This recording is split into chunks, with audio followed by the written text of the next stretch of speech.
Votre exposé est vraiment très clair, madame. J'ai presque envie de dire je vais partir, vous avez tout dit, mais j'ai quand même besoin d'avoir des petites précisions. Alors d'abord, il existait avant, il y avait beaucoup de mesures déjà pour la micro-entreprise. Est-ce que c'est vraiment radicalement différent? Ça n'a rien à voir. Alors, ce qui est différent, c'est qu'il n'y a absolument pas besoin de s'inscrire sur différents supports.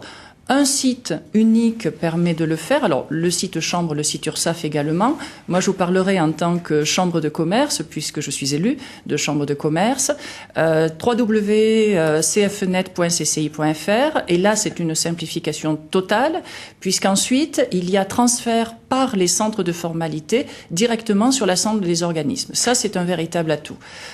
Autre atout, qui n'est pas négligeable non plus, il n'y a pas besoin de, lorsqu'il n'y a pas d'activité, lorsque l'on souhaite arrêter, il n'y a pas besoin d'action importante. Une simple information de cessation d'activité peut être faite.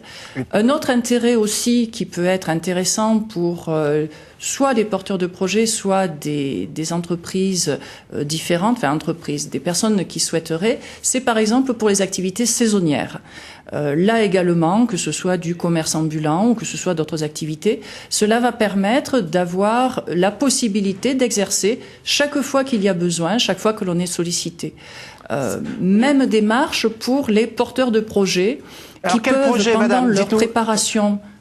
Quel projet? Oui. Toutes les branches d'activité sont concernées, concrètement, toutes les branches d'activité.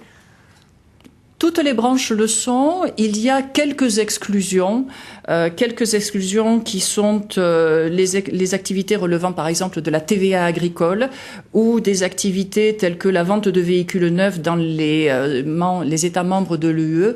Là, un simple contact avec le centre de formalité compétent, le centre de formalité des entreprises, vous permettra de savoir si oui ou non vous pouvez relever du régime d'auto-entrepreneur. Ces exclusions sont relativement peu nombreuses, donc ma réponse c'est oui, énormément d'activités peuvent en relever.